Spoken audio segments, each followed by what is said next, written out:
Good morning student. आज हम हिंदी में लेसन 6 उसका नाम है कि कालिदास का प्राणी प्रेम।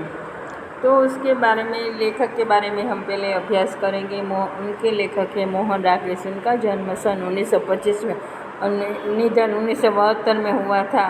मोहन राकेश का जन्म पंजाब के अमृतसर में हुआ था। उनका असली नाम मदन मोहन गुगलानी था। उनकी दीदी ने मदन मोहन राकेश नाम रखा था। बाद में मोहन राकेश नाम स्थायी हुआ। मोहन राकेश हिंदी साहित्य के अच्छे नाट्यकार, उपन्यासकार और साहित्य कहानीकार के रूप में अपना नाम अमर कर गए हैं। इन्होंने डायरी, संस्मरण, जीवनी, निबंध, पत्रकारिता तथा अनुवाद के क्षेत्र में भी ठोस योगदान दिया है। नाटक में आषाढ़ का एक दिन बहुत ही विख्यात और चर्चित नाटक रहा है। नाटक आधे अधूरे, लहरों के राजहंस, आषाढ़ का एक दिन, एकांकी, अंडे के छिलके, बीज नाटक, आईने के सामने एवं सारा आकाश, आखिरी चट्टान तक उनकी गद्य रचनाएं हैं। यहाँ पर आषाढ़ का एक दिन से केवल एक अंश ही कालिदास का प्राणी प्रेम शीर्षक से प्रस्तुत किया गया है। नाटक के दो मुख्य पात्र हैं, मल्लिका और कालिदास। कालिदास बाण से घायल हरिण शावक को बचा लेता है। नाट्यकार ने यह कहना चाहा है कि अगर हम प्राण दे नहीं सकते तो किसी के प्राण लेने का अधिकार भी नहीं है। मारने वाले से बचाने वाला महान है। वस्तुतः दंतु ने शिशु हरिण शावक को घायल कर दिया है, इसीलिए इस प्रकार का व्यंग्य बाण लेखक उस पर ही चलाते हैं। अतः यहाँ पर जीव दया की बात बताकर कालिदास का प्राणी प्रेम प्रकट किया है। पशु पक्षी हमारे मित्र है, अतः इनका हनन नहीं करना चाहिए। पर्यावरण की रक्षा के लिए पशु पक्षियों का अनन्य महत्व है। मानव जीवन विकास में प्राणियों का बड़ा योगदान है। प्राणी मानव के साथी है, इसलिए हमें उनका रक्षण करना चाहिए। आगे है कि कालिदास जो एक हरिण शावक को बाहों में लिए पुचकारता हुआ आता है और हरिण शावक के शरीर लहू टपक रहा है। हरिण शावक यानी हरिण शावक, हरिण शावक यानी हरिण का बच्चा। तो कालिदास हरिण शावक को अपने बाहों में लेकर उसको पुचकारते हुए आता है और हरिण शावक के शरीर से क्या टपक रहा है? लहू टपक रहा है। कालिदास ने कहा, हम जिएंगे हरिण शावक जिएगा ना। एक बार से आहत होकर हम प्राण नहीं देंगे। हमारा शरीर कोमल है तो क्या हुआ, हम पीड़ा सह सकते हैं। एक बार प्राण ले सकता है तो उंगलियों का कोमल स्पर्श प्राण भी दे सकता है। हमें नए प्राण मिल जाएंगे। हम कोमल आस्तरण पर विश्राम करेंगे। हमारे अंगों का ध्रुत का लेप होगा। कल हम फिर वनस्थली में घूमेंगे, कोमल दूर्वा खाएंगे ना। तो ये वो कहता है कि कालिदास कहते हैं हम जिएंगे, बच्चे को बोलता है जिएगा ना। एक बाण लगा तो क्या हुआ, वो एक बाण से घायल हुए, हम प्राण नहीं देंगे। हमारा शरीर कोमल है तो क्या हुआ, हम पीड़ा सह सकते हैं। पर एक प्राण ले सकता है तो उंगलियों का जो कोमल स्पर्श है वो प्राण भी दे सकता है। हमें नए प्राण मिलेंगे। हम कोमल आस्तरण पर विश्राम करेंगे। आस्तरण यानी बिछोना, उन पर विश्राम करेंगे, आराम करेंगे। बराबर है कि उसमें हमारे अंगों पर ध्रुत का लेप होगा, यानी ध्रुत यानी घी का लेप होगा। और कल हम वापस वन में यानी जंगल में घूमेंगे। कोमल दूर्वा यानी घास खाएंगे। बराबर खाएंगे ना। वो बच्चे को ऐसे तरह बोलता है। मल्लिका अपने को सहेज कर द्वार की ओर आती है। मल्लिका क्या करती है, अपनी ओर द्वार की ओर तरफ आती है।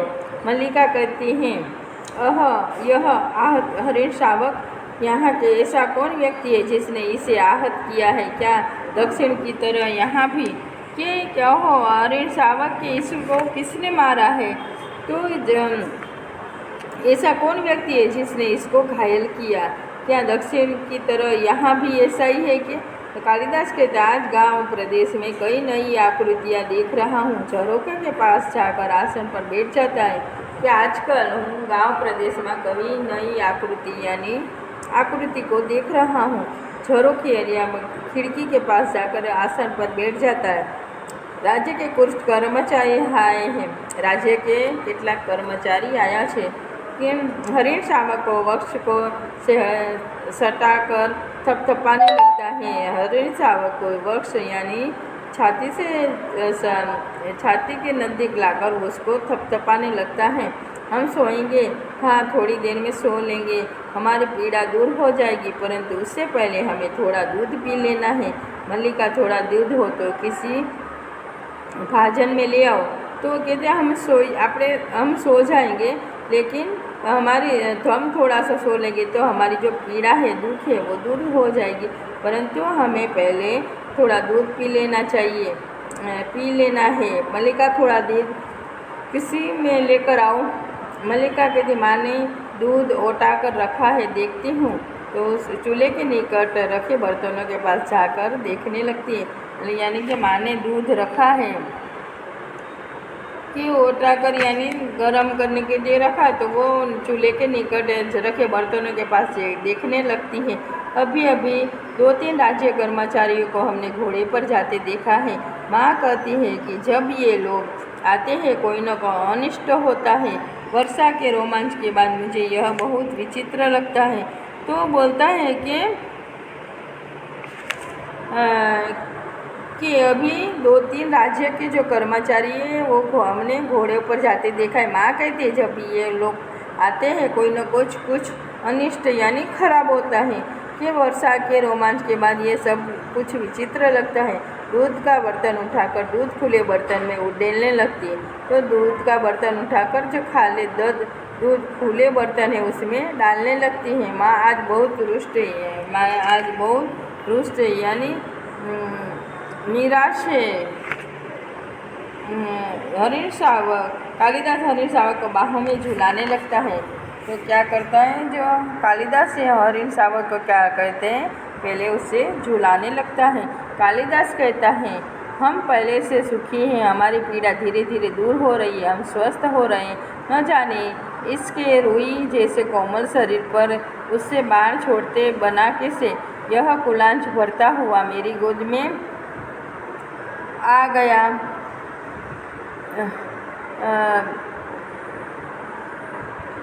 मैंने कहा तुझे वहाँ ले चलता हूँ जहाँ तुझे अपनी माँ की सी आँखें और उसका सा स्नेह मिलेगा। तो कालिदास कहते हैं पहले से हम सुखी हैं। बच्चे से बातें करता है कि हमारी पीड़ा थोड़े थोड़े दूर हो रही है, हम स्वस्थ हो रहे थे। ये स्वस्थ यानी तंदुरुस्त है। न जाने कैसे ऐसे रुई जैसे कोमल शरीर पर किसने बाड़ा कैसे उसने छोड़ा होगा माँ, और वह कुलांच भरता यानी चौकड़ी भरता हुआ उसकी गोद में आ गया। और मैंने कहा कि तुझे वहाँ ले चलता हूँ जहाँ तुझे अपनी माँ जैसी आँखें और उसका ही स्नेह मिलेगा। मल्लिका की ओर देखता है, मल्लिका दूध लिए पास आ जाती है। तो मल्लिका की ओर यानी तरफ देखता है और मल्लिका क्या लेकर आती है, दूध लेकर आती है। मल्लिका कहती है सच माँ आज बहुत रुष्ट है। माँ को अनुमान हो गया कि वर्षा में भी मैं तुम्हारे साथ थी, यानी कि नहीं तो इस तरह भीग कर न आती। माँ को अपवाद की चिंता रहती है। तो अब माँ को अपवाद की बहुत चिंता रहती है। तो सच माँ रुष्ट है। रुष्ट यानी रिसाई गયેલી છે। माँ को अनुमान उनको हो गया कि वर्षा में मैं तुम्हारे साथ थी, ऐसा मल्लिका बोलती है। तो इस तरह भीग कर न आती। माँ को अपवाद यानी निंदा की चिंता थी। कालिदास दूध ने कहा दूध मुझे दे दो और इसे बाहों में ले लो। दूध का भाजन उसके हाथ में ले लेता है। मल्लिका हरिण शावक को बाहों में लेकर उसका मुंह दूध के निकट ले जाती है। कालिदास भाजन को उसके और निकट ले जाता है। हम दूध नहीं पिएंगे, नहीं हम ऐसा हट नहीं करेंगे, हम दूध अवश्य पिएंगे। कालिदास कहता है दूध मुझे दे दो और ये इसको अपनी बाहों में ले लो, इसके बाहों में ले लो बच्चे को। दूध का जो पात्र है वह हाथ से ले लेता है। मल्लिका हरिण शावक को अपने बाहों में लेकर उसका मुंह दूध है उसके निकट यानी पास ले जाती है। कालिदास जो पात्र है उसको और निकट कर देता है। तो वो कहता है कि हम दूध नहीं पिएंगे, नहीं ऐसा नहीं करेंगे, दूध हम अवश्य पे। राजपुरुष दंतुल ड्योढ़ी से आकर द्वार के पास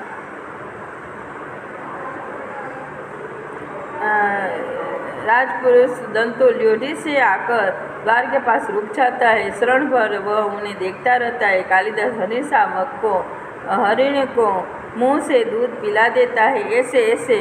तो तब क्या होता है कि राजपुरुष जो दंतुल है वो बाहर द्वार के पास आकर रुक जाता है। क्षण भर वो देखता है कालिदास हरिण को मुंह से दूध पिला देता है, ऐसे करके। दंतुल बढ़कर निकट आता है। दंतुल क्या कहता है, आगे बढ़कर क्या पास में आता है। दंतुल कहता है, दूध पिलाकर इसके कोमल मांस को और कोमल कर लेना चाहते हो। कालिदास और मल्लिका चौंक कर उसे देखते हैं। मल्लिका हरिण शावक को लिए थोड़ा पीछे हट जाती है।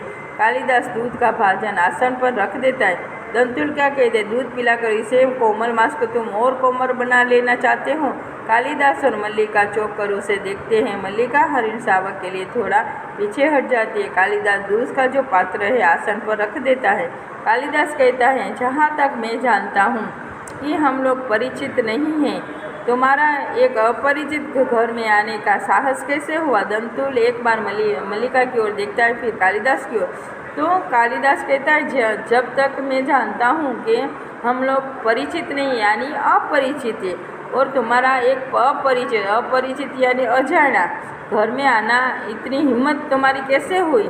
दंतुल एक बार मल्लिका की ओर, दूसरी बार कालिदास की ओर देखता है। दंतुल कहता है, कैसी आकस्मिक बात है कि एक ऐसा ही प्रश्न मैं तुमसे पूछना चाहता था। हमारा कभी परिचय नहीं हुआ, फिर भी मेरे प्राण से हाथ हरिण को उठा ले आने में तुम्हें संकोच नहीं हुआ। यह तो कहो कि द्वार तक रक्त बिंदुओं के चिन्ह बने हैं, अन्यथा इन बादलों से घिरे दिनों में मैं तुम्हारा अनुसरण कर पाता। तो वह कहता है दंतुल कि यह भी आकस्मिक बात है, मेरा भी यही प्रश्न पूछता चाहता हूँ कि हमारा कभी परिचय नहीं है, हम अपरिचित दोनों, तो भी मेरे बाण से जो घायल हुआ हरिण को उठा लेने में तुम्हें संकोच नहीं हुआ। और यहाँ तक मैं जो खून के बिंदुओं के चिन्ह के आधार पर आया हूँ, अन्यथा इन बादलों से घिरे दिनों में तुम्हारा अनुसरण कैसे कर पाता, तुम्हारा अनुसरण है, तुम्हारे पीछे पीछे कैसे चल पाता। इसे कालिदास ने कहा, देख रहा हूँ कि तुम इस प्रदेश के निवासी नहीं हो। दंतुल व्यंग्यात्मक हंसी हंसता है। तो वो कहता है, जो मैं देख रहा हूँ कि तुम इस प्रदेशना निवासी नहीं, रहवासी नहीं। तो दंतुल व्यंग्यात्मक हंसी हंसता है। दंतुल कहता है, मैं तुम्हारी दृष्टि से की प्रशंसा करता हूँ। मेरी वेशभूषा की इस बात की परिचय देती है कि मैं यहाँ का निवासी नहीं हूँ। आगे तुम्हारी दृष्टि की मैं प्रशंसा यानी वखाण करूँ छूँ, बराबर कि मेरी वेशभूषा, मेरा जो पहरवेश है, इस बात का परिचय देता है कि मैं यहाँ का निवासी नहीं हूँ। कालिदास में तुम्हारी वेशभूषा को देखकर नहीं कह रहा, कालिदास में तुम्हारा पहरवेश देखकर नहीं कह रहा। दंतुल, तो क्या मेरे ललाट की रेखाओं को देखकर जान पड़ता है कि चोरी के अतिरिक्त सामुद्रिक का भी अभ्यास करते हो। तो वो कहता है तो क्या हमारा ललाट यानी कपाड़ पर रेखाओं को देखकर आप बोलते हो कि मैं यहाँ का नहीं हूँ, कि जान पड़ता है। चोरी के अतिरिक्त तुम सामुद्रिक यानी हस्तरेखा का अभ्यास भी करते हो। मल्लिका की चोट खाई सी आगे आती है। फिर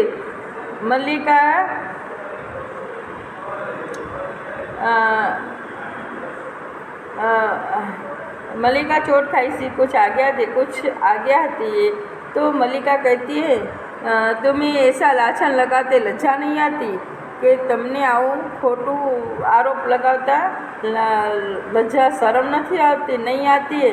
दंतुल कहता है, क्षमा चाहता हूँ देवी, परंतु यह हरिण शावक जिसे बाहों में लिए है मेरे बाण से आहत हुआ, इसलिए मेरी संपत्ति है, मेरी संपत्ति मुझे लौटा तो देगी। तो कहता है दंतुल कि क्षमा करना यानी माफ़ करना देवी, परंतु हरिण जो बच्चा है वो जिसे आप बाहों में उठा लिए है वो मेरे बाणों से घायल हुआ है, इसलिए वो मेरी संपत्ति है और मेरी संपत्ति मुझे लौटा दो। अरे मने वापस कर दो, लौटा तो देगी। कालिदास कहता है इस प्रदेश में हरिणों का आखेट नहीं होता। राजपुरुष, तुम बाहर से आए हो इसलिए इतना ही पर्याप्त है कि हम इसके लिए तुम्हें अपराधी न माने। क्यों? कालिदास कहता है कि इस प्रदेश में हरिणों का आखेट यानी शिकार करना, तो कि हरिणों का शिकार करना नहीं होता। राजपुरुष, तुम बाहर से आओ इसलिए तुम्हें इतना ही पूरा है कि पर्याप्त है कि तुम्हें अपराधी न मानना चाहिए। आपको तो पता नहीं होगा कि इधर ये शिकार करना हरिण का वो अपराध गिना जाता है। दंतुल ने कहा, तो राजपुरुष के अपराध का निर्णय गांववासी करेगी। ग्रामीण युवक अपराध और न्याय का शब्दार्थ भी जानते हो।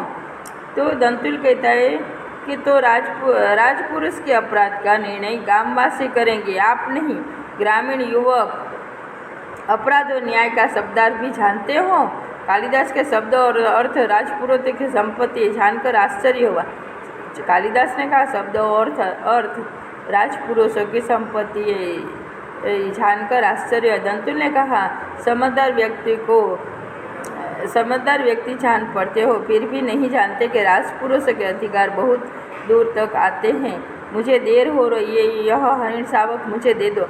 तो दंतुल ने कहा समझदार व्यक्ति जान पड़ते हो, फिर भी नहीं जानते कि राजपुरुषों के अधिकार बहुत दूर तक आते हैं। मुझे देर हो रही है, मुझे लेट हो रहा है कि यह हरिण का बच्चा मुझे दे दो। कालिदास ने कहा यह हरिण शावक इस पार्वत्य भूमि की संपत्ति है। हाँ, अब राजपुरुष और इसी पार्वत्य भूमि के निवासी हम इसके सजातीय है। तुम यह सोचकर भूल रहे हो कि हम इसे तुम्हारे हाथ में सौंप देंगे। मल्लिका उसे अंदर ले जाकर तल्प पर या किसी आस्तरण पर अंबिका सहसा अंदर से आती है।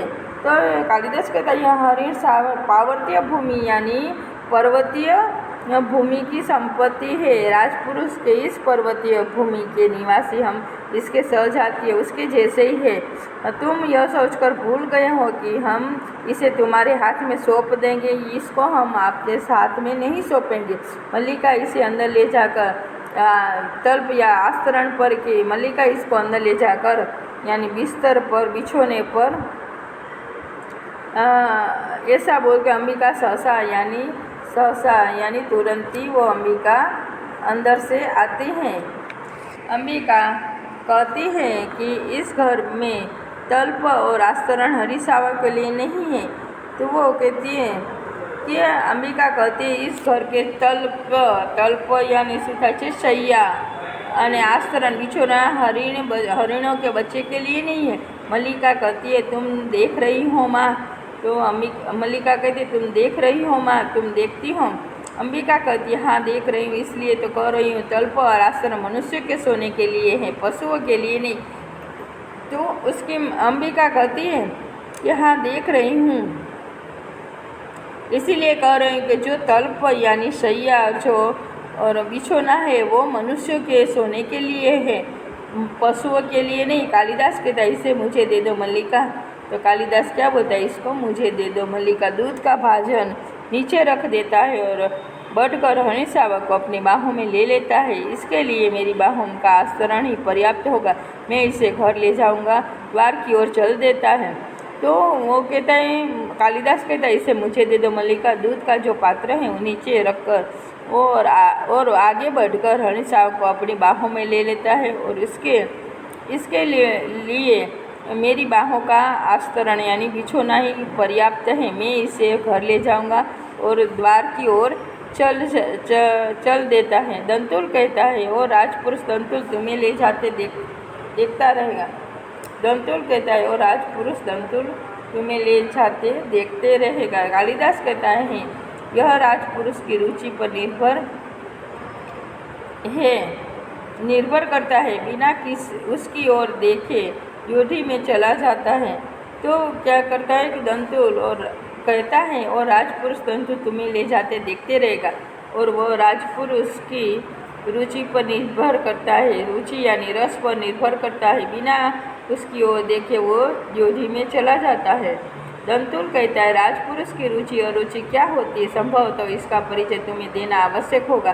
कालिदास बाहर चला जाता है, केवल उसका शब्द ही सुनाई देता है। दंतुल कहता है, राजपुरुष की रुचि और रुचि क्या होती है, संभवतः उसका परिचय तुम्हें देना आवश्यक होगा। कालिदास बाहर चला जाता है, केवल उसके शब्द ही सुनाई देते। कालिदास के संभवतः, दंतुल के संभवतः, संभव यानी शक्य है, शक्य है ऐसा बोलते हैं। तलवार की मोट पर हाथ रखे उसके पीछे जाना चाहता है। मल्लिका शीघ्रता से द्वार के सामने खड़ी हो जाती है। तो दंतुल वो तलवार की जो मूठ है उसको पकड़ कर उसके पीछे जाना था। मल्लिका तुरंत ही द्वार के सामने खड़ी हो जाती है। मल्लिका ने ठहरो राजपुर हरिसावक के लिए हठ मत करो, तुम्हारे लिए प्रश्न अधिकार का नहीं, उनके लिए संवेदना का है। कालिदास निशस्त्र होते हुए भी तुम्हारे शस्त्र की चिंता नहीं करेंगे। मल्लिका ने कहा, ठहरो राजपुर हरिसावक के लिए मत हठ यानी जिद मत करो, तुम्हारे लिए प्रश्न अधिकार करके तो उनके लिए संवेदना का। कालिदास निशस्त्र होते हुए भी तुम्हारे शस्त्र की चिंता नहीं करेंगे। तो दंतुल ने कहा, कालिदास तुम्हारा अर्थ है कि जिनसे हरिसावक के लिए तर्क करा था वो कवि कालिदास है। दंतुल कहते हैं, कालिदास कि तुम्हारा अर्थ है जो हरिण के बच्चे के लिए मैं तर्क वितर्क कर रहा था वो कौन है, वो कवि कालिदास है। मल्लिका ने कहा, हाँ, परंतु तुम यह कैसे जानते हो कि कालिदास कवि है। तो मल्लिका, हाँ वही है, पर तुम कैसे जानते हो कि कालिदास कवि है। दंतुल, कैसे जानता हूँ, उज्जैनी की राज्यसभा का प्रत्येक व्यक्ति ऋतुसंहार के लेखक कवि कालिदास को जानता है। दंतुल कहता, कैसे नहीं जानता, उज्जैनी के राज्यसभा के प्रत्येक व्यक्ति ऋतुसंहार के लिए कवि कालिदास को जानते हैं। मल्लिका के उज्जैनी की राज्यसभा का प्रत्येक व्यक्ति उन्हें जानता है। मल्लिका कहती कि उज्जैनी की राज्यसभा का हर एक व्यक्ति उनको जानता है। दंतुल कहता है, सम्राट ने स्वयं ऋतुसंहार पढ़ा और उसकी प्रशंसा की, इसलिए आज उज्जैनी का राज्य ऋतुसंहार के लेखक का सम्मान करना और उनके राज्य कवि का सम्मान देना चाहता है। आचार्य वरुचि इसी उद्देश्य से उज्जैनी से आए हैं। तो दंतुल ने कहा, सम्राट ने स्वयं यानी उन्होंने खुद ही ऋतुसंहार पढ़ा और उनकी प्रशंसा की, इसलिए आज उज्जैनी का राज्य ऋतुसंहार के लेखक का सम्मान करना और उनके राजकवि का सम्मान देना चाहता है। आचार्य वरुचि इसी उद्देश्य से उज्जैनी से यहाँ आए हैं। मल्लिका सुनकर स्तंभित हो सी रह जाती है। तो मल्लिका यह सुनकर स्तंभित हो जाती है, चुप रह जाती है। मल्लिका कहती है, उज्जैनी का राज्य उन्हें सम्मान देना चाहता है, राजकवि का आसन। तो मल्लिका कहते, उज्जैनी का राज्य उन्हें सम्मान देना चाहता है कि राजकवि का आसन। दंतुल ने कहा, मुझे खेद है, मैंने उनके साथ अशिष्टता का व्यवहार किया, मुझे जाकर उन्हें क्षमा मांगनी चाहिए। तो उसने क्या कहा दंतुल ने, तो मुझे खेद है कि दुख है कि मैंने उनके साथ अशिष्टता का व्यवहार किया, मुझे जाकर उनसे क्षमा मांगनी चाहिए। यहाँ पर ये पाठ पूर्ण होता है। उसके बाद ये शब्दार्थ है। शब्दार्थ में क्या है कि हरिण शावक यानी हरिण का बच्चा, फिर आस्तरण यानी बिछोना, कुलाच यानी चौकड़ी बना, धूत यानी घी, भोजन यानी पात्र अथवा तो बर्तन, अनुसरण यानी पीछे पीछे चलना, सामुद्रिक हस्तरेखा, सामुद्रिक यानी हस्तरेखा विद्या, आखेट यानी शिकार, पार्वतीय यानी पर्वतीय, अपवाद यानी निंदा, दुखी व्यतीत यानी दुखी, तल्प यानी शैया। तो यहाँ पर हमारा ये लेक्चर पूर्ण होता है। Thank you.